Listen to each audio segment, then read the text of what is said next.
My name is Stephanie Curtis. I'm 34 years old. I graduated from A&M in 2009. Whoop! Came back around 7 years ago, and worked full-time as a woodworker in carpentry, and then part-time as a personal trainer. Yes, Stephanie, thank you so much for joining me on this awesome podcast. And I'm excited to kind of learn more about you. And I'm sure people that work out here are going to love hearing your story. So let's start out your class of '09. And then you said you left. I did. Where'd you go? So kind of all over. I graduated in '09, and I actually went into ministry. So I did a year internship here first with St. Mary's Campus Ministry. And then I did like a volunteer year. I was kind of all over. I was in College Station, Kansas, and Italy for the summer. And then I ended up in Houston as a youth minister, middle school and high school, for roughly 4 years or so. Which is kind of when you started dabbling in CrossFit. That is exactly, yes. That's and when you I was were, introduced to CrossFit. and kind of this is something that I remember you sharing with me, but you were at Prince of Peace. I was, your neck of the woods. That was in my neighborhood. I used to ride my bike to that church the back door. to do First Communion classes. So, such a small world. Yeah, the backyard basically of Prince of Peace is Prestonwood Forest. In the backyard, though we went to a box or a gym, the backyard where the bus barn, our bus was kept, is actually where we did CrossFit with our youth. Awesome. Well, cool. So, and how'd you end up back in College Station? I was invited back by, I got a call from the director at St. Mary's and the pastor here and another campus minister saying, we'd love for you to come back, and invited me to come back and interview for a position here to work in campus ministry. And I jumped on it. I loved working in campus ministry, was there for roughly 4 more years after that. And what's the woodworking? Is that kind of a hobby turned now more than a hobby, or what do you do? What exactly is woodworking? When I tell people that, their facial expressions are always quite intrinsic. So I started as a hobby in 2017. My uncle was a builder, and I loved it. The first time I made a bench for some family for Christmas.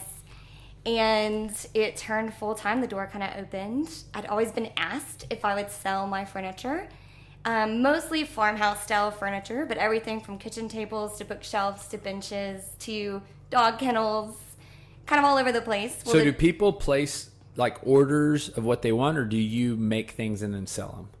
I've done both, but a lot of times it'll be kind of custom built to what fits in their house, their style.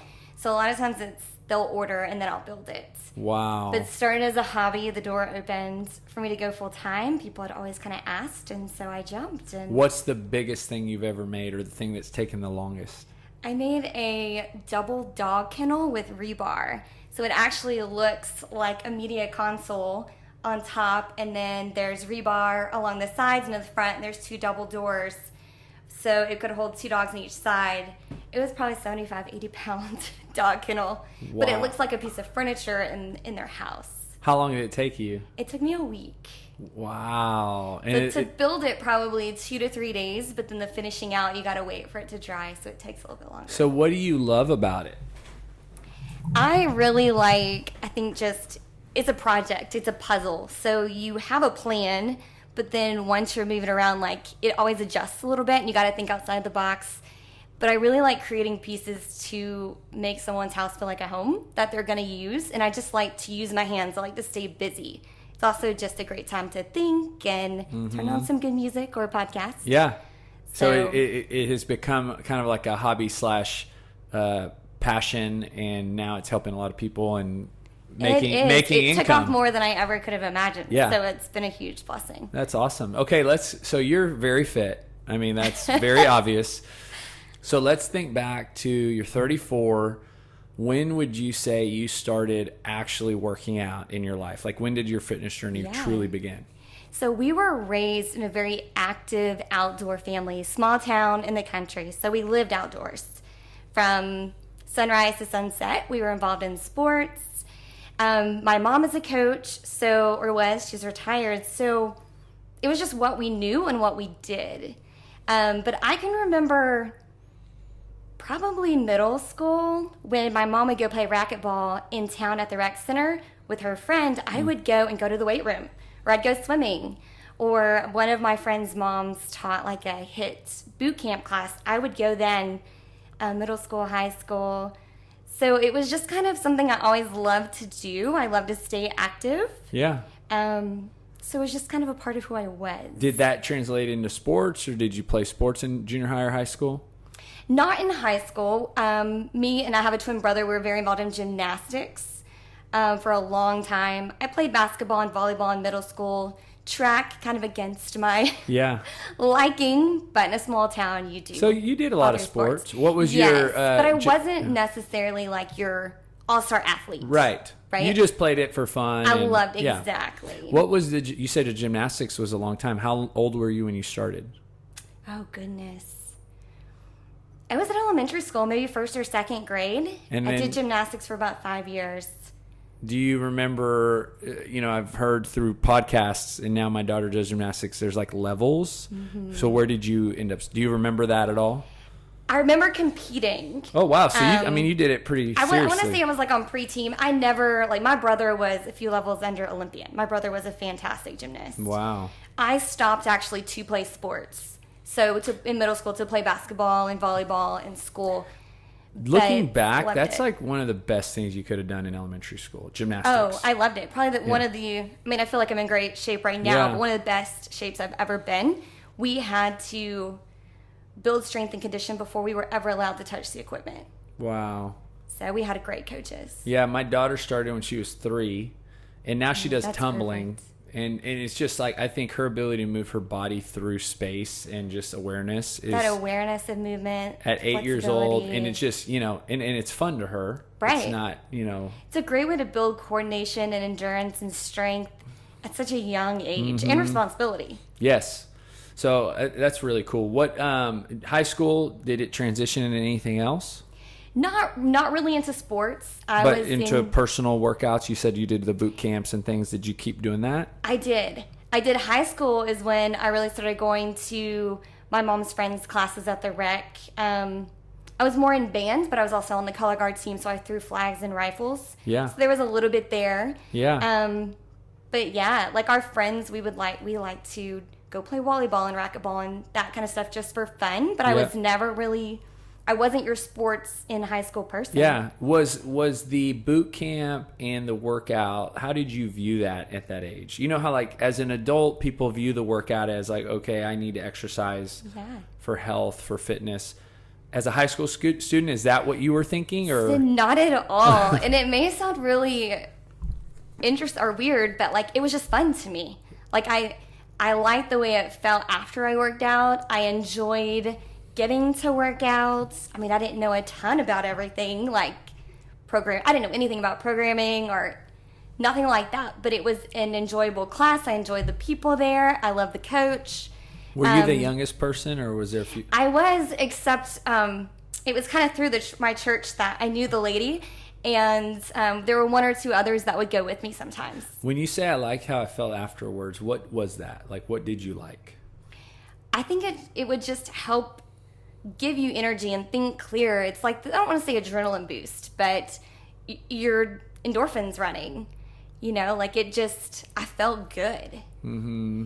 And I think it gave me confidence in myself too. Yeah. Which, in high school is great, right? To have that. Did you go every day, or was it like 3 times a week? Oh, I don't even remember, honestly. So I know a lot of times in the summer we would go more, but during the high school year with band practice and color guard and stuff, it would be not quite as much. It keep you in shape? Absolutely.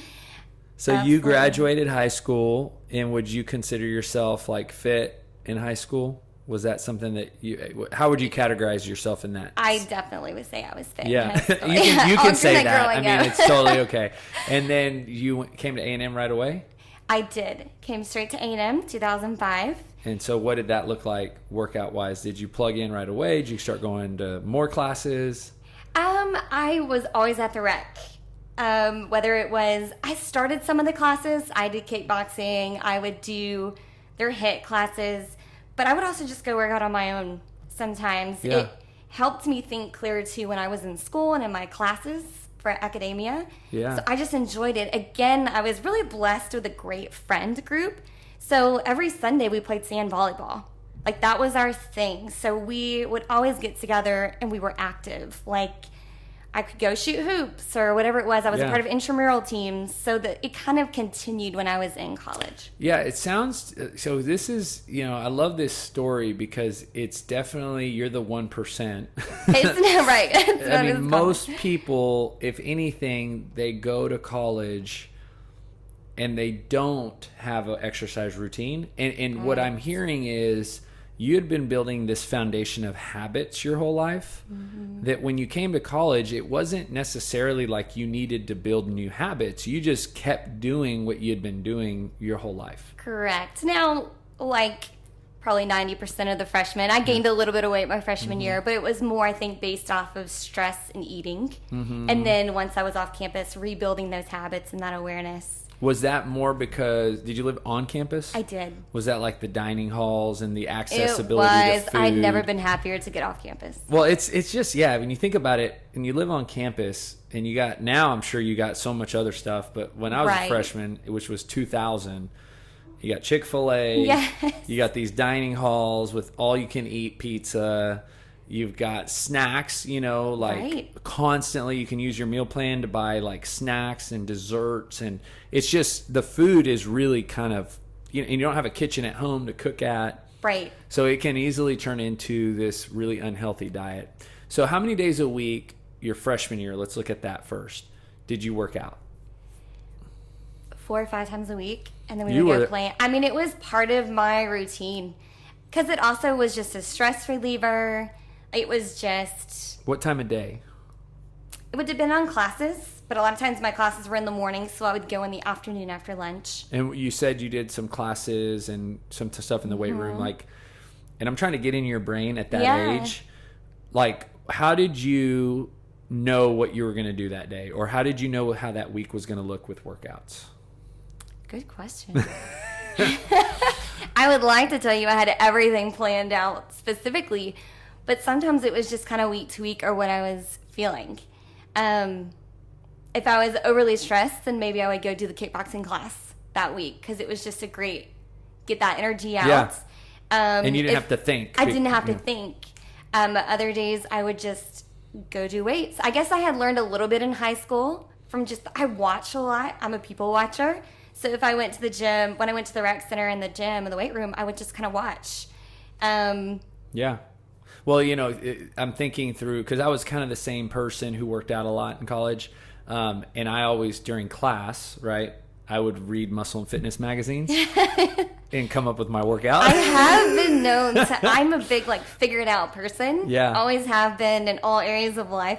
So I look things up all the time. Yeah. Well, and it's funny because I think muscle and fitness magazines are still a thing, but I probably would doubt that college students today, they probably, they have, fitness. I ask a freshman or sophomore this question today that obviously isn't a member at the gym because they'd say, I just go to the gym, but they go to an app and they say, I go to this app and it's this workout, plan. But for us, I didn't quite have we didn't have that. I was about to say. So I'm curious just kind of how you came up with your workout routine. It was actually a lot of people watching. Or then I would go to classes and I would kind of see what different variety there was. Then I would just kind of create my own. When did you notice weight gain? At what point during your freshman year? Oh, goodness. It wasn't a lot, but it was a little bit, probably halfway through. And then did you do anything?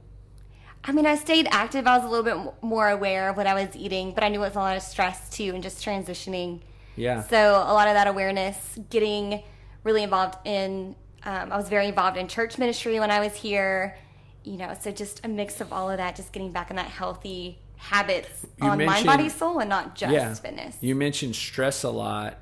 What did you experience? What you would say more stress than most, or like when you talk about stress, is it just the normal stress of school, or did you have anything really stressful happening in that time?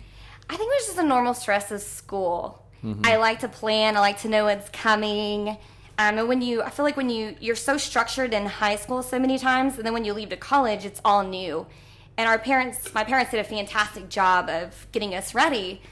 But I think it's a whole new world when you leave for college. It's a very unique time. That's actually why I loved working in ministry for a while, campus ministry. Yeah. Such a formative time. So I think it was just a mix of all of that, getting back into a rhythm. What do you want to take with you that you were raised with and those values and structures, and then creating your own of who you are. Yeah. So I think it was just mostly that. School was never really my thing. I did good, but it was very challenging to me. Yeah. I think that's also why I really enjoy working with my hands in woodworking and just working out and doing sports, because it kind of offsets it. Yeah. And I have a master's degree, but that didn't come easy. So it was, they played together. Yeah. When you say campus ministry, you said you started that freshman year? Or when did you? I did. What did you do? What was the campus ministry? I was involved with St. Mary's Catholic Center in the campus ministry program there. I got really involved with their SMIRT team, and it was their St. Mary's Youth Retreat team, and we would create retreats as college students, and then we would travel within a 100-mile radius and put them on for parishes that maybe couldn't afford to run their own retreats, or they would bring our team in. So that was something I was very involved in. Yeah, for college students specifically? We would put it on for youth ministry, so middle school and high school students. Oh, that's cool. But we would give the talks, run the games, we'd plan the schedule. So it was a lot. It was a lot of fun, but we learned a lot. Like, we were mentored to learn how to lead and share faith. And so, are you from College Station? I'm not. Okay, so where'd you move here from when you came to school? I grew up in a small town on the coast, Angleton, Lake Jackson area. Oh, yeah. I know there was several years ago we had a coach and a member, and they ended up getting married. She's from Lake Jackson. What a small world! That was our rival town. Probably, maybe your age, Sarah Fish. No, maybe. Lake Jackson was a little bit bigger. Yeah, maybe it was a smaller town, but it's amazing how small a world it is. Yeah, but I do remember, because I think we've been there before and driven through Lake Jackson, and it's near the coast. It is. Grew up on the coast. So, did you go home after your freshman year, or did you stay in College Station of college? I went home my freshman year. I want to say I stayed my sophomore, junior, senior year summer. So that summer, did you keep going with workouts? Did you, did you clean your eating up a little bit? A little bit. I've always mostly eaten on the healthier side. Yeah. It was just the kind of that transition freshman year. And then you came back your sophomore year, plugged right back in, rec center, same kind of group of friends, same volleyball. Exactly. And did that continue through college? It did. So you basically worked out. I mean, you haven't stopped working out your whole life. Brief stint in 2015 tied to a health condition, but then it was really just relearning what to do during that time. So we'll get there. You graduate 09. So let's go from 09 to what led to 15. So okay. You graduate A&M. Is that when you stuck around, or did you move to Houston? I did. That's when I stuck around for the internship, and then did that volunteer year. Did you work out like at a Gold's Gym or something in that season? No, it just kind of did my own thing. Okay, but you kept doing something. Okay, and then you went to Houston? I did. That's when I went and worked at Christ the Redeemer for a year, and then went over to Prince of Peace for 3 years. Okay. And that first year at Prince of Peace, 2012, was when I was introduced to CrossFit. What was that like? Oh, I loved it. I was immediately hooked. I loved it. It was me. And that was earlier. It was intimidating. Yeah. So how'd you get introduced to it? So the director of youth ministry I worked for, I was an associate youth minister. He was hooked. He was a certified CrossFit coach and a kids certified CrossFit coach. He had just gotten into it, so he got myself and our other associate youth minister hooked on it as well. Wow. And we loved it. And then he started coaching, and we would go out there with him as well. And we called it functional fitness, Crucive Fitness. But there was something doing CrossFit with your youth that just truly united you with your youth. Yeah. There's something about sweating and pushing yourself and safely and prudently. Again, he was certified. Yep. But we were hooked 3 years. So workouts were like, what would you say in that season? Like, were they like just brutal? Like, was it like, how would you describe? They were hard. For a little while, I was going to the gym in town with him. And then when we started working out with our youth, I stopped going there, and we just worked out So he had converted the bus barn. We would pull the bus out, and then that was the gym. Bus barn was converted into, and it had a pull-up bar and all the weights in there. Wow. So it was like hot Texas summers, but we loved it. Like, what were some of the things that you did that you had never done before? Pull-ups. Like real pull-ups, snatches and cleans. That's not something I really knew when I was working out on my own. I think too, like pushing yourself harder than you safely, but like harder than I ever have before. Yeah. You know, like it's a whole different feel. Yes. What would you say you loved the most? Because it sounds like you really loved CrossFit. I did. I think it's always different. Mm-hmm. You can always push yourself, but I think what I loved, and I loved also doing with our youth, because then I could see it from all different levels, was everyone may be in a different place, but you can do similar workout or the same workout. So it's for everybody, and if you're really challenging yourself, you're all sweating at the end, you've all had a great workout. There's just some bonding there with that community. So even if someone next to you is pushing a little bit harder, someone here is pulled back a little bit, like it still unites you in a whole different way. There's that community feel. So I experienced that from the very beginning, whether it was with my coworkers or with our youth. Yeah, I think what I've heard, the best I've heard it described is like suffering together. Right, exactly. Brings us together. 100%. You know, and the bond that's formed in that joint suffering. You know, Absolutely. And I could see it from a youth, like, because you're a leader, right? In that setting, created probably some like relatability and bonds that otherwise maybe not say wouldn't have been there, but you know, would have been harder to do. Absolutely. I think that's across the board. It always can unite people stronger, and I think CrossFit does that. Yeah. So that led to 2015. Yes. Tell me what happened, if you don't mind sharing. Yes. So for a while, I kind of got out of CrossFit. Yeah. I was involved. I got T-boned in a bad wreck, and I got a really bad concussion to the point where I was also right in the middle of about to transition back to College Station to work in campus ministry. And with that concussion, it was kind of a little bit of life-changing. Like, it threw me off completely. I had to overcome that concussion, but it was to the point, if I was staring at something on the wall for too long, my legs would give out. Like, my mind and my body just couldn't fully connect. Now, I wasn't in the hospital forever or anything like that, but for some reason, my body couldn't recover from that concussion. We found out a little bit later that a illness that was like dormant, is what I was told, that I'd always kind of had, was triggered through that trauma and injury. And so that was also limiting my recovery a little bit, or taking longer to recover. So when I moved back to College Station, as much as I wanted to work out, they had kind of limited me. And then I was trying to build it back safely and prudently as I was trying to figure out this awareness, like, my body's completely different, how I feel when I work out now. Man, it's a whole different world. No, and I'm trying to put myself now in your shoes. You're 28, 29 years old. Mm-hmm. You'd been working out your entire life. Yes. And now you can't.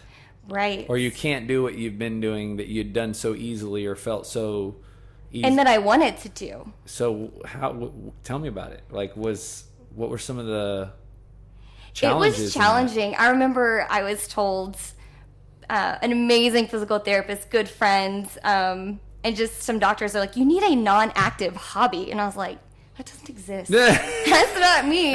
So I tried to pick up guitar and all these things, and it was great, but I was like, I just felt this need to move. Like, I felt better when I moved, but ironically now when I moved, I didn't feel better. Wow. So it was a game changer. Curveball. How long were you in that season? So I slowly recovered about a year after physical therapy with this PT and a lot of just vestibular and just different kind of rehab stuff. Moved to College Station during that time. And what I noticed was I started to feel better. I started to walk and run, but I would run a very short distance, and then I would have to sit down because I feel like my legs would give out.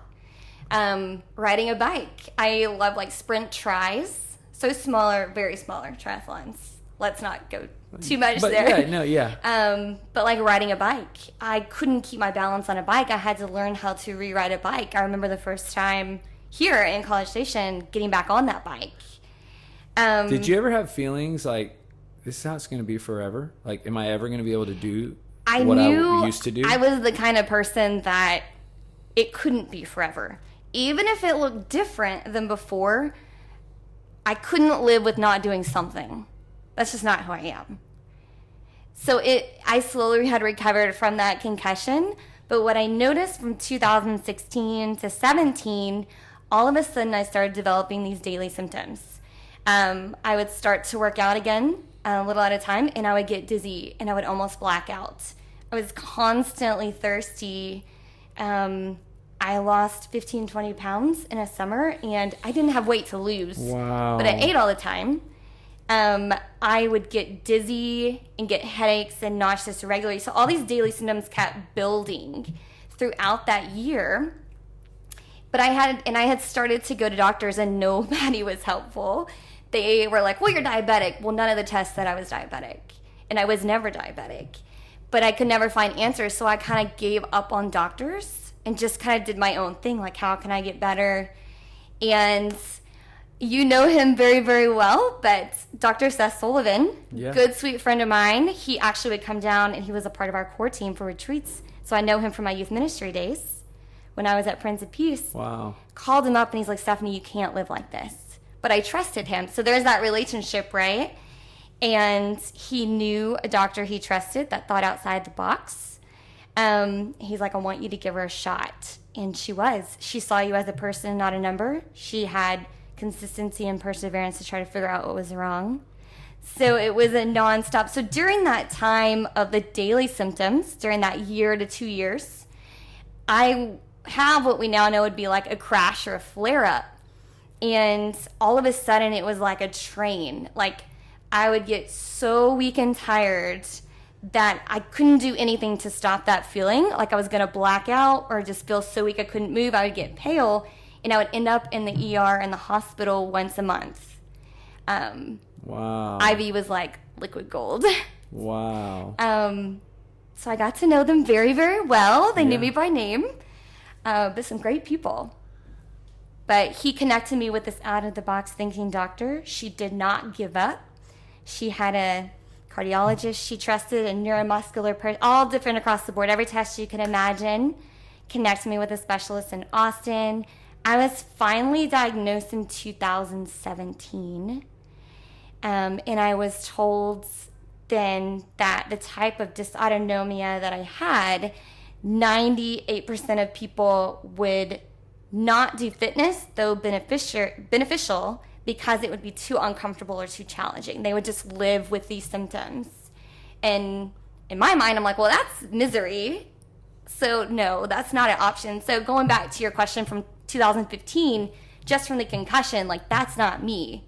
Like I knew how I felt when I moved. I felt better. The part of like mind, body, soul. You think clearer, you're a better daughter, if you're married, wife, whatever it is, person. So I knew I had to do something. You know, it's so cool to hear that, because whereas you tell a person that who does not have the, we'll call it foundation that you have, and they kind of get like accepting of that prison sentence. Absolutely. But for you tell somebody like you, and you're like, no, I'm going to work out again. Like, I'm going to work out. Like, and I know that is my personality that plays into it for sure. I won't say it was easy. Like there were definitely choice words with God, and it was a challenging time, but it's also a big part of just who I am. Yeah. And so that, 17, 18, I mean, like seeing you today, like you would think, well, you mentioned to me that one day when we did that Murph prep, like,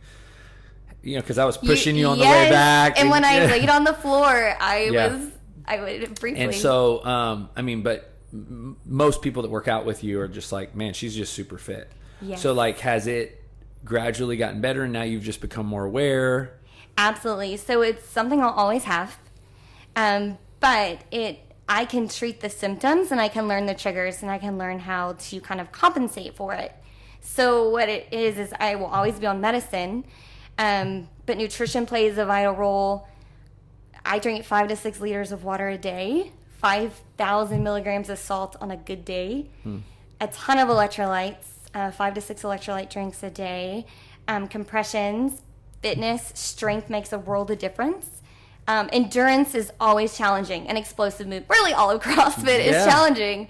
But I've learned that awareness of my body, learned to understand it, and then how to take action for it. So I learned that line because really to improve your symptoms of that uncomfortableness, the first few months when I started, it actually got worse, and they told me it would before it got better. And then slowly your body starts to improve, and it's still really challenging and uncomfortable, but then your body starts to kind of adapt. Yeah. So every day is a little different. I still have daily symptoms, but like it is what it is, and I learn how to lessen them. Yes. If that kind of makes sense. Yeah. So most workouts, again, it helps that I love fitness. I enjoy the community. But most workouts are extremely challenging. Yesterday's workout, we did a mile and 2 miles in the heat. And so it's just, again, learning my body's awareness, pushing myself. Because, again, you have to kind of push to that line. That's why so many won't do it. But I don't want to go fully over because I don't want to black out. That doesn't really scare me, but I've noticed it scares other people. Absolutely. I'm like, it's fine. Do you have a way to know if you're kind of on the fringe, like heart rate? I normally will or... know. So I do wear a heart rate monitor. Yeah. But I've learned and I trained myself to kind of be very aware of my own symptoms. I like to wear the monitor because I'll push myself a little more. Yeah. But the reason I learned to train just based off of awareness is when I was a campus minister, we took our students and we hiked a 14,000 foot mountain, Mount Belford. Wow. And I needed to know, that I was healthy enough to do it, but healthy enough that if something happens to my students, I was the right person to be there as an adult too with the rest of our team. But in case the monitor went out, I wanted to know I could tell. So that was a whole nother one too. I was told I probably wouldn't be able to summit Mount Belford. But again, like there was that drive. I wanted to be with our students. I wanted to hike. I want to get better. Like why the workout may be uncomfortable. Again, it helps. I enjoy it, not the uncomfortableness. Right. But I feel fantastic after, and it's kept me out of the hospital. I'm able to lower my dosage of medicine. My symptoms are down. So why would I not be uncomfortable for 45 minutes to an hour? I guess I've always had this mindset of I can live a reactive life and just live in symptoms, trying to survive, or I can do and control anything I can control, not necessarily in an overbearing way, and live a proactive life, and then I can thrive to a certain degree. So why would I want to live here if I could live here and live my life more so fuller? You see the value. I mean, it's very clear to you. You know, you've lived healthy so long, and it's a kind of a mind over body kind of thing. You know, that's amazing. That's a really cool story. And I know that you started personal training shortly after that. And so not only did you thrive personally, yes, but kind of what led you to feel like I want to help people, like I want to help transfer my passion to others.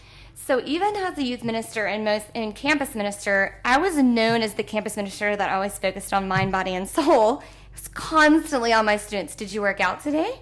Did you eat well? Don't stay up all night. Go sleep. That makes a difference. And that always came up in who I was, but I was working in the spiritual avenue or fields. And when the door opened for me to go into coaching, it's something I really always wanted to do, but never really knew how I wanted to do it. And my mom had coached in schools, and I didn't really want to be in a school. When the door opened, I jumped, and I loved it. I was helping people thrive and be the best version of themselves in ministry. And I love my 10 years in ministry. But I also have always loved just being active and moving and the physical. Like I love the physical. Yeah. And working with nutrition and fitness and people. But I think my own story played a big part in it. So not only I get to be very active and hands-on in coaching and personal training, but I can help people thrive. We all have a reason why we maybe don't want to do something or it keeps us from something. There's always a reason.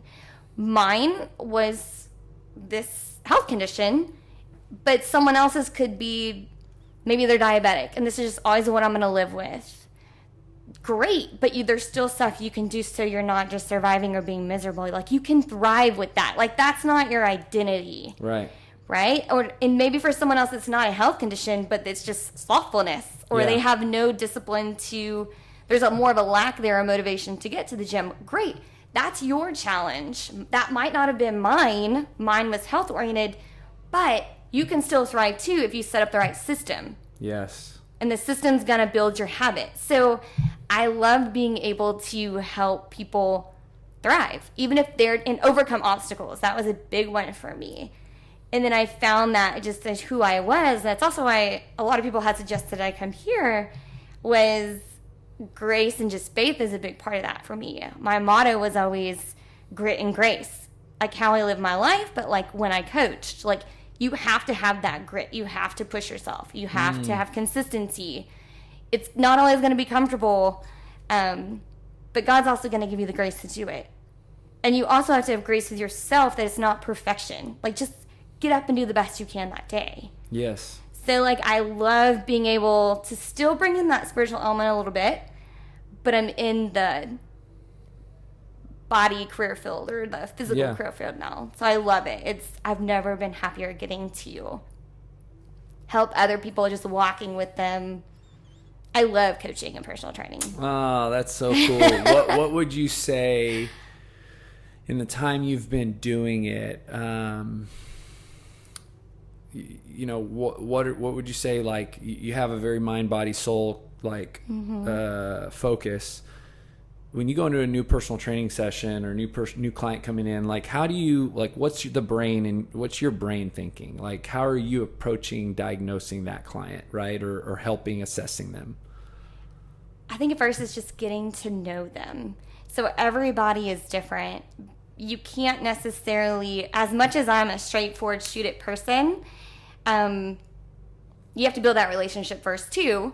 So listening to them, getting to know them, where do they stand and do they trust me? Having to build that trust with them first. But in the end, helping them realize you can work out as much as you want, but if the nutrition side doesn't change, it's not going to make a difference to where you want to go to reach your goal. You can eat as healthy as you want, but if you don't work out, again, they're tied together. We could work out consistently and pushing, it's going to make a difference. But if you're overly stressed and you're not sleeping, or you have that Christian faith and maybe that's missing, so again, you're struggling inside or there's some kind of conflict, that all plays in mentally, and that stress affects your body. Yeah. So it's first kind of getting to know them and then helping them see that it's not just, am I working out? Am I not just, but it's over time too. Now, if I get to know someone and there's someone that I coach and train and we're very straightforward, and it was a quicker relationship built, I can be very straightforward with her. But again, it depends on the person. Everybody's different. Yeah. It's meeting people where they are. How do you think your personal journey, right, somebody who's worked out majority of your life, having the challenges you've had, plays into kind of your coaching or influences your style or your heart, right, behind it? I never want to give up on someone, which is also hard as a coach because I can't necessarily control your outcome. Because I can't control you, I can help influence and help you see, but really you have to see it to get there. But I think my own journey with it, like, I know it's hard. Again, my challenge may be different than what your challenge is to get there and what you need to overcome obstacle-wise. But really, if you look at the underlying, like, obstacles, it's all very similar stories. It's all consistency. It's all discipline. It's mind, body, soul. It's community makes a world of difference and accountability. So everyone's story might be different, but I get it. Yeah. Again, my story's different, so I don't necessarily understand where you're coming from, but I know it's challenging. and you can do it. You know, so I have a hard time giving up on someone. Have a little bit, I mean, I don't want to say a little bit, that sounds like it's not there, but like just empathy for where you're coming from, even if the struggle is different. But I have the hope that I want to see you succeed, and I want you to have the hope that you see that too. I think that's such a great character trait that you have, that is what makes you a great trainer, because I've always said that if you're a trainer and you ever stop believing in your client, you're probably doing the wrong thing. Right? Because you really, I mean, and here's Yes. the deal. We have to, I mean, let's be honest, we're going to get let down Right. a lot as trainers. You know, you're going to get let down in how they eat. You're going to get let down in whether or not they commit. You know, I've had clients for over a decade, and probably half of those years they didn't even come. But they came back. But they came back, because I never yes. stopped believing in them, you know, and I think that's a great thing. I think that you share. hit the nail on the head. When you build that relationship and you never stop believing in them, like I've had clients come back, you know? Yeah. So I think there's that hope there. There's that drive. Agreed. So last question Yes. is, I close the podcast every time. This is our title of the podcast, which is Okay. Building Better People. It is the purpose and mission behind what we do. In other words, it's the driving force. It's what gets us up at 4:00 in the morning so that we can start our day with clients at 5, which is the belief that every person who walks in these doors is becoming a better version of themselves. No matter if you're the new person that just started, or maybe you're the person who's been coming for 10 years and you're continuing to become a better version of yourself. So my question for you is, how has this journey that you're on, exercise journey, health journey, made you a better version of you? Ooh, good question. Well, I think it's twofold. I think one, it's been when there's times that I'm really taking care mentally, mindset, spiritual, soul, and physically in my body, people want to be around me. Like, I'm a better person. I'm a better, again, daughter, sister, aunt, all the above.